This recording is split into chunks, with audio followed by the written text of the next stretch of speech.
The day I handed the final mortgage payment to the teller at the credit union, I felt something rare.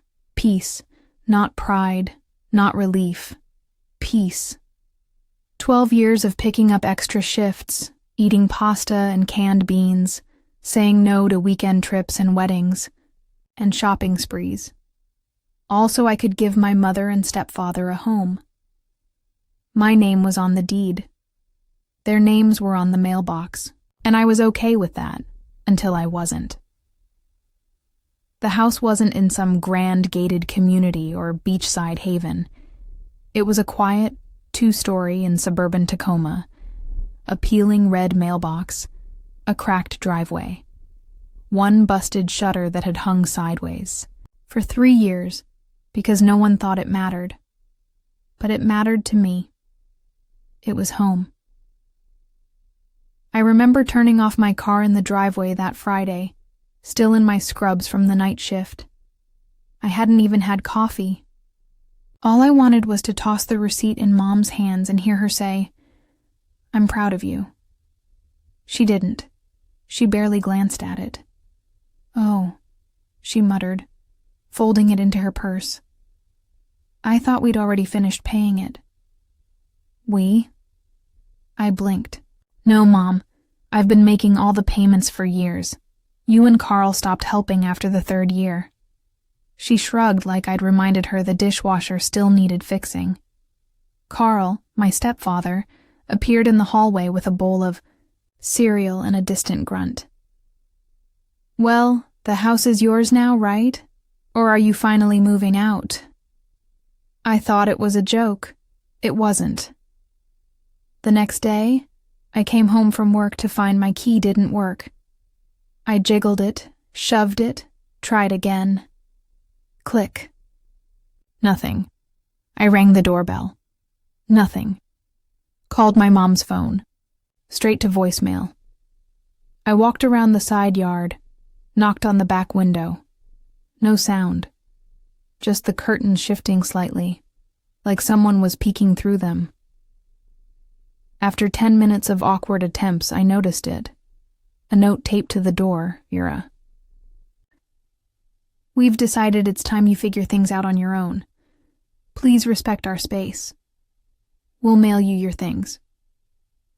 Mom and Carl. My knees nearly gave out. I'd just paid off their mortgage. My name was still on the deed. And they changed the locks. I stood there, on the porch of the house I owned, with no key, no bed, no toothbrush, and no idea what the hell had just happened. Crashed at Lila's for a few nights. My best friend since middle school, she didn't ask questions at first. She just handed me a blanket and a glass of cheap red wine and said, "Talk when you're ready." On the 4th night, I did. "They changed the locks, Lila," I whispered.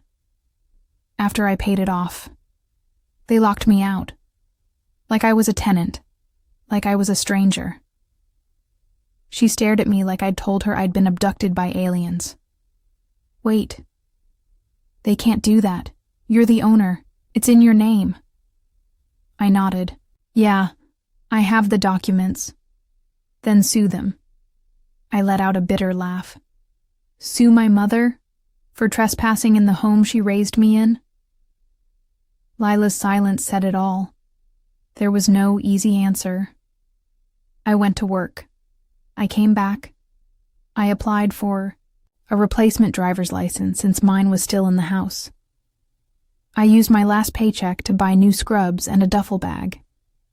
It was like rebuilding my identity from a shoebox of receipts and blood pressure cuff calluses. I didn't want revenge. Wanted understanding. I called my mom again, left a voicemail. Then another. Then a text. No response. Then came the picture. A blurry shot on Facebook. My old bedroom, newly painted, bed removed, and a caption. Carl's new office, starting fresh. Fresh. They used that word. The rage came slowly. Not in a scream or a shattered glass moment. but in quiet waves, cold, methodical, deep. I started printing copies of the deed, pulled emails, bank statements, every screenshot and paper trail I had of the payments made from my account. Lila helped me photograph it all, organize it into folders.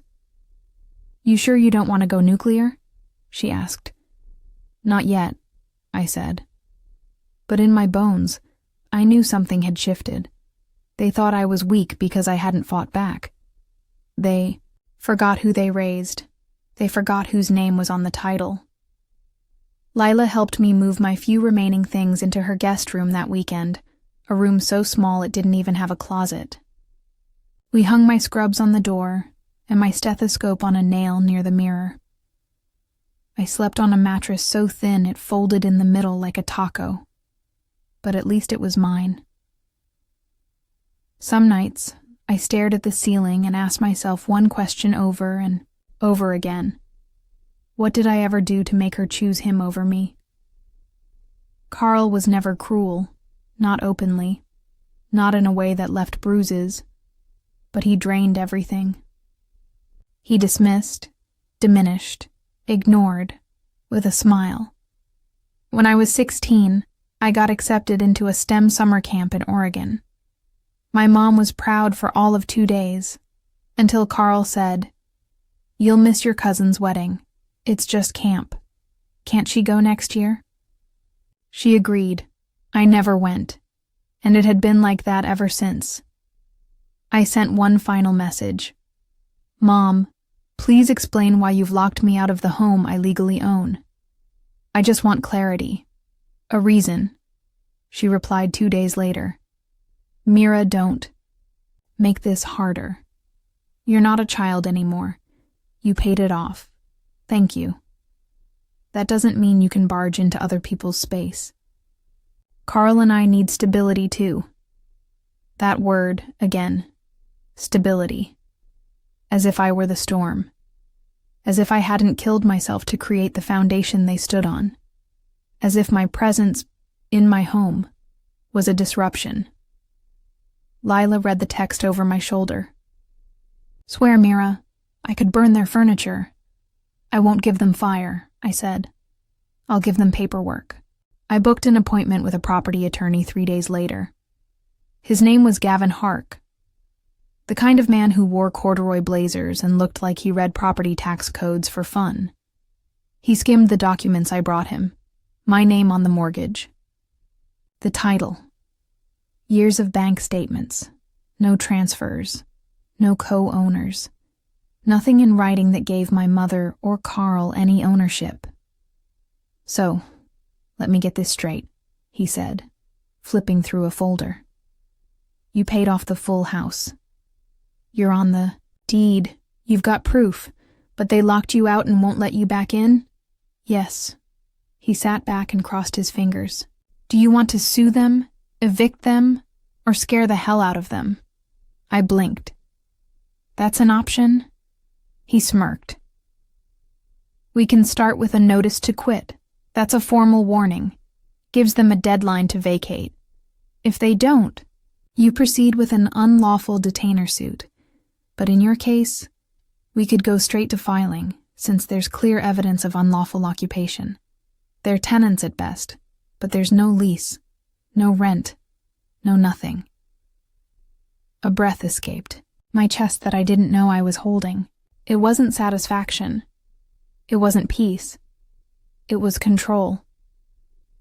I nodded slowly. "Let's start with the notice. Make it legal, quiet, cold." He smiled. "Understood." 3 days later, I stood outside my own house again. Same cracked driveway. Same peeling mailbox. But this time I didn't have a suitcase or a broken key. I had an envelope, stamped, signed, legal.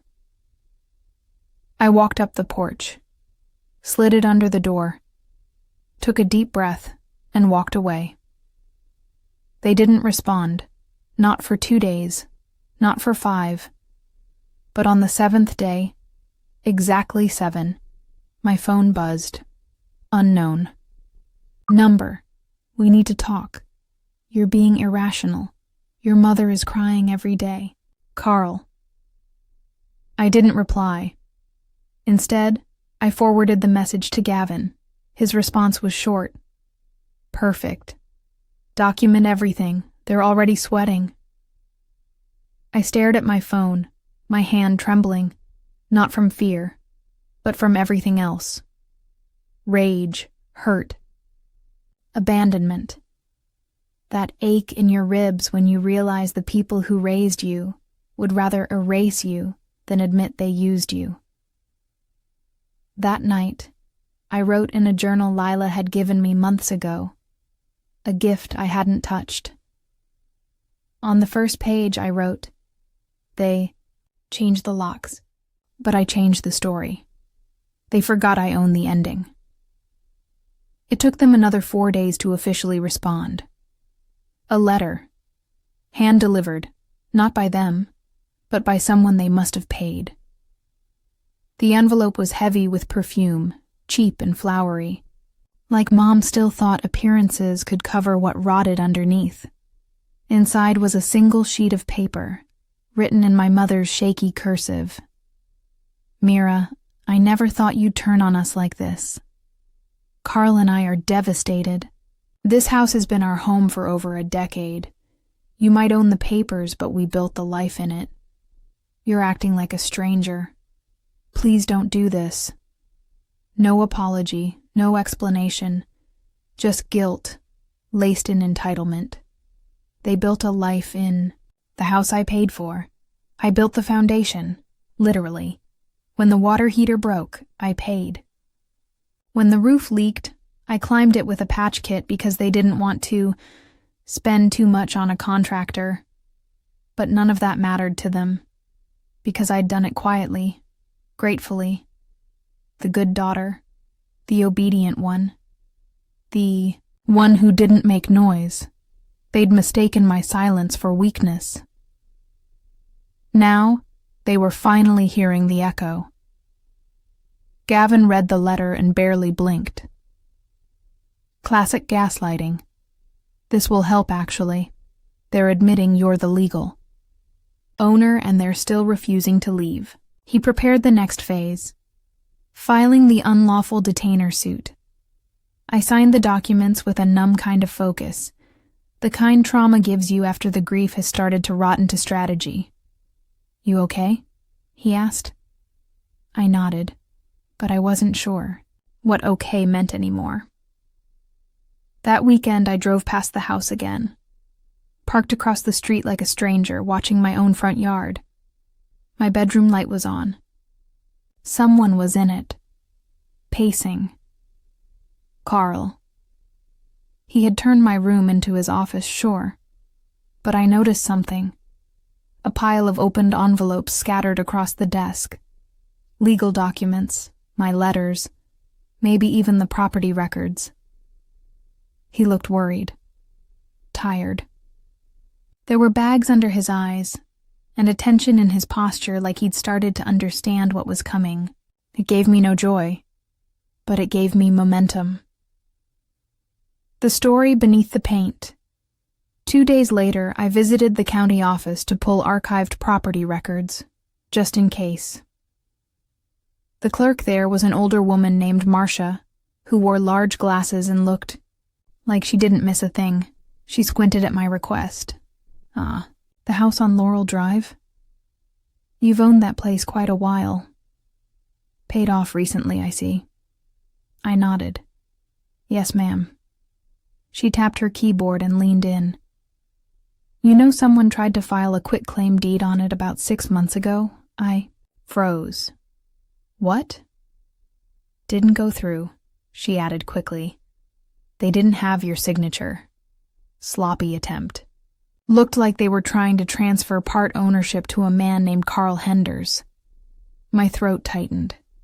They'd tried to steal the house quietly, months before I finished paying it off, and failed. That changed everything. Now it wasn't just betrayal. It was fraud. Marcia printed the document for me. Here you go. Looks like someone got greedy. I stared at the half-filed form. Carl's name, my property address. His handwriting on a signature line he had no right to touch. I walked out into the sunshine, feeling like I'd swallowed ice. They didn't just lock me out. They tried to erase me completely. Back at Lila's, I laid the document on the kitchen table. She sat across from me in silence, her eyes wide. They didn't just use me, I said softly. They planned to replace me. Are you going to press charges? She asked. I didn't answer. I just stared at the paper.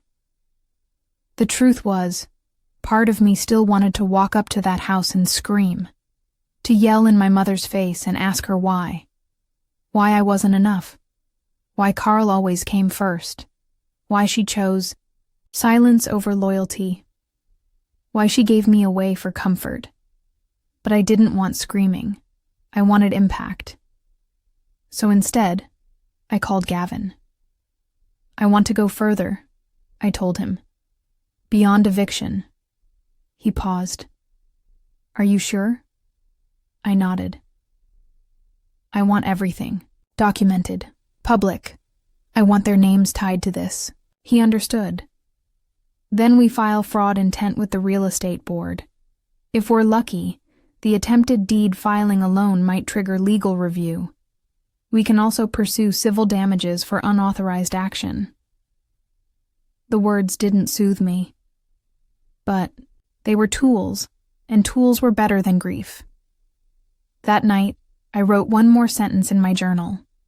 They tried to disappear me in ink, but ink works both ways. It didn't take long for the walls to start cracking. 2 weeks after Gavin filed the fraud complaint, I got a voicemail from a real estate investigator with the county office. Polite, professional, but direct. Hi, Ms. Shaw. We've received documentation that someone attempted to file a quitclaim deed on your property without proper authorization. We've flagged it for review. Can you confirm Carl Henders is not a legal co-owner? I returned the call within 5 minutes. My voice didn't shake. Yes, he is not. I am the sole owner, and I have the payment trail to prove it. Within the next 3 days, Carl and my mother must have been contacted, because the silence broke like a dam. First came a call from my mom. I let it ring. Then a message. Mira, what is going on? You're ruining us. Carl didn't mean anything by it. He was just trying to protect our future. Why are you doing this? I stared at my phone and blinked slowly. Once. My response was clinical, cold. The exact opposite of how I used to plead for attention in that house. This is a legal matter now. Please direct any concerns to my attorney. I never got a reply. But Carl? He wasn't so quiet. I came out of the hospital after a night shift to find him standing by my car. His face was puffy and red, his voice sharp. You're destroying your own family. I walked right past him and unlocked my door. Mira, damn it, at least talk to your mother. She's not eating. She's crying every day. We're about to lose everything. I turned slowly. You mean my house? I said calmly. The one you tried to steal from me? Carl looked like he wanted to scream, but realized how it might look in the hospital parking lot. Instead, his voice dropped to a hiss. You're bitter. You always have been. We took care of you for years. No, I cut in. You tolerated me, because I paid the bills, and now you're panicking because the doormat moved. He took a step forward. I didn't flinch. I'll fight this. We're a family, Mira. You're going to regret this. I smiled. A small, tired smile. No. You're going to regret thinking I was too soft to fight back. I got in the car and drove away without another word. The quiet avalanche Gavin sent me a short update the next day. County office acknowledged intent to defraud on Carl's attempt. No criminal charge yet. But the civil case is looking solid. We should proceed to formal eviction next. Formal eviction. Those words felt cold, even to me. But then I remembered the night I stood outside my own front door, reading the note. That told me I wasn't welcome in the house I'd paid for. I remembered the humiliation, the betrayal, the complete lack of humanity in how they discarded me. I signed the eviction filing with steady hands. The sheriff's office called a week later. Carl and my mother were officially served. They had 30 days to vacate. Lila and I drove by one morning just to check. There was a for sale by owner sign in the yard. I laughed out loud in the passenger seat. Are they stupid? Lila asked. They don't even own it. They're desperate, I said, and Carl's arrogant enough to think someone won't check the deed. I let it sit for a few days, until the sign was still up. Then I called the listing number. Carl answered. Hello? I saw your listing, I said flatly. But there's a problem. You don't own that house. Silence. Then he hung up. Reported the fraudulent sale attempt to the real estate board. The sign disappeared the next day. But the consequences? They didn't. An official notice of illegal property misrepresentation was added to Carl's record. It was small, a footnote in the public database, but I knew it would follow him.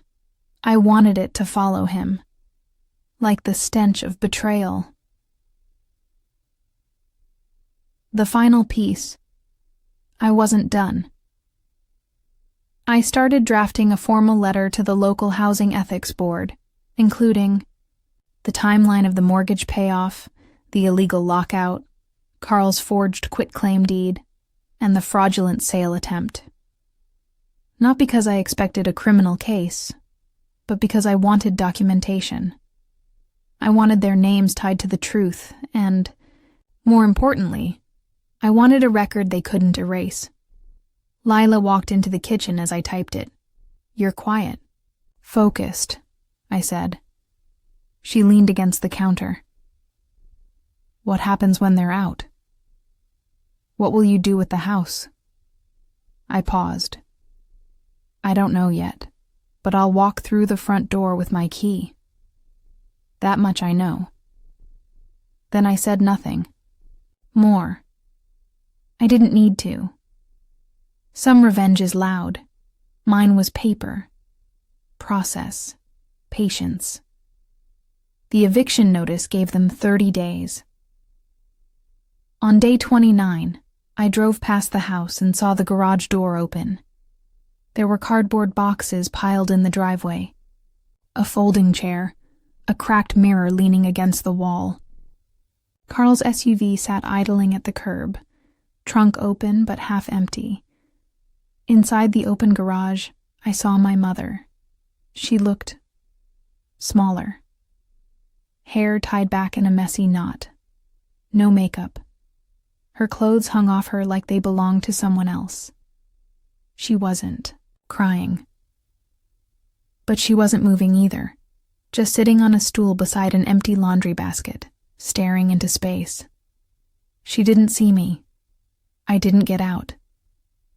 Gavin told me I was clear to reclaim access after the 30th day. The locks could be changed, this time by me.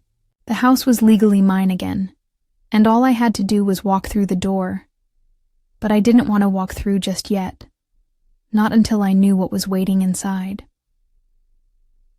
The key and the silence on. The morning of day 31, I met the locksmith at 8 a.m. sharp. He was a kind older man who whistled as he worked. Took less than 10 minutes to swap out the deadbolt. When he handed me the new key, I stared at it for a moment. This time, it was mine. No borrowed privilege, no pretend permission. Mine. I walked up to the door and opened it slowly. The air inside was stale. Not dirty, just empty. The house was hollow. It looked the same in shape, but the soul was gone. Pictures were stripped off the walls, paint chipped where old frames once hung. The sofa had been dragged out, leaving deep gouges in the wooden floor, but they hadn't taken everything. In the corner of the living room, beside the cold fireplace, sat a small box, shoe-sized, labeled Mira in my mother's handwriting. Hesitated before picking it up. The box was light. Inside, a few school certificates, an old birthday card from my 8th grade party, and one picture, me and my mother at the fair, cotton candy in our hands, a grin on both our faces. On the back she'd written in blue ink, "My brave girl, always so smart, always mine." It felt like someone else had written it, someone who had once seen me as something precious. I closed the box. I didn't cry. I walked upstairs. The room that wasn't mine. My old bedroom had been painted over in a stale gray. The walls were bare, the desk gone, my bookshelf replaced with a filing cabinet. Carl's name was on the folders still left behind. I opened one. Mortgage records, my payment history. I opened another. The failed quitclaim deed application. Another, a folder labeled Backup Plan. Inside were printouts of emails between Carl and a real estate investor. He'd been trying to flip the house, rent it out, refinance it under a business shell, and evict me for good. I read every line like scripture.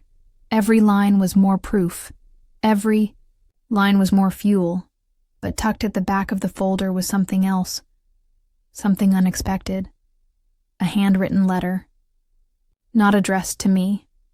It read, "Carl, this has gone too far. I wanted her out. Yes, but not like this. I didn't think she'd push back. I didn't think she'd fight us. Now I don't even recognize her. Maybe I never really did. Maybe I messed it all up." Mai sat on the edge of the stripped mattress. So she had written something. Not to me, but about me. It wasn't enough. It wasn't regret. It was fear. Fear of exposure. Fear of consequence. Fear of losing the thing they built on my back. But, still, it was the first hint of guilt I'd seen from her. And maybe that would matter later. Not today.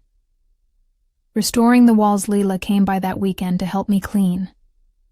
We tossed the old curtains, scrubbed the counters, painted over the gray in my room. Soft almond cream this time. I filled the walls with my own things. Not trophies or degrees. Just reminders. Art, quotes, light. One canvas read, "You don't owe peace to the people who broke you." I placed it where my mother's portrait used to hang. The house was quiet, but not in the lonely way anymore. It was waiting for me. That night, I unlocked the front door with the new key. Walked through the clean entry. Closed it behind me, and for the first time in my life I said it out loud. Just for myself. I'm home. 3 months passed. Spring folded into summer, and the house began to feel like mine. Not just on paper, but in soul. The smell of fresh paint, new coffee mugs, a rug I picked, not inherited. Windows I opened without asking permission. I planted lavender in the backyard. It took root easily, like it had been waiting.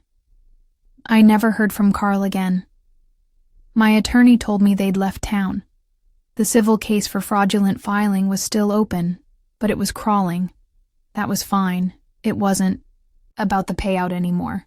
It was about truth, and it was already documented in the county archives, his name sealed beside the words, fraudulent intent. I imagined that label following him like a shadow, a mirror to the way I'd lived invisible under his roof. Mother, though, she did try. A letter arrived in a crooked envelope one rainy afternoon. No return address. I almost threw it away, but I opened it. Mira, I don't expect forgiveness, but I want you to know I remember who you are now.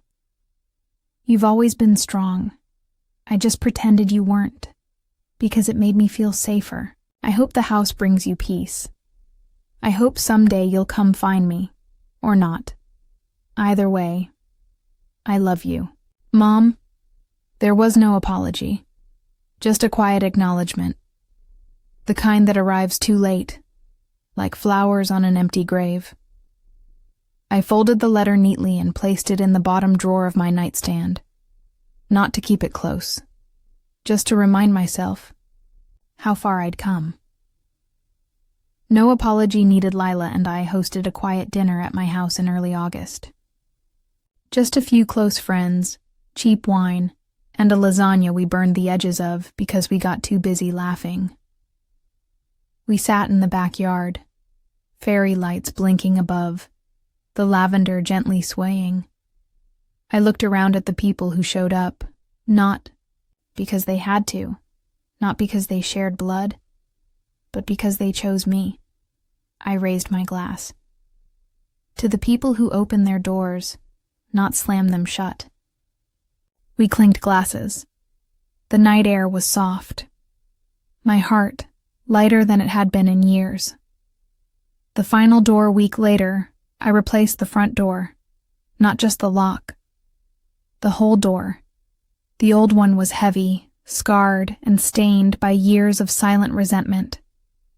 I chose a bright teal one instead, something bold, something nobody in that house would have ever picked.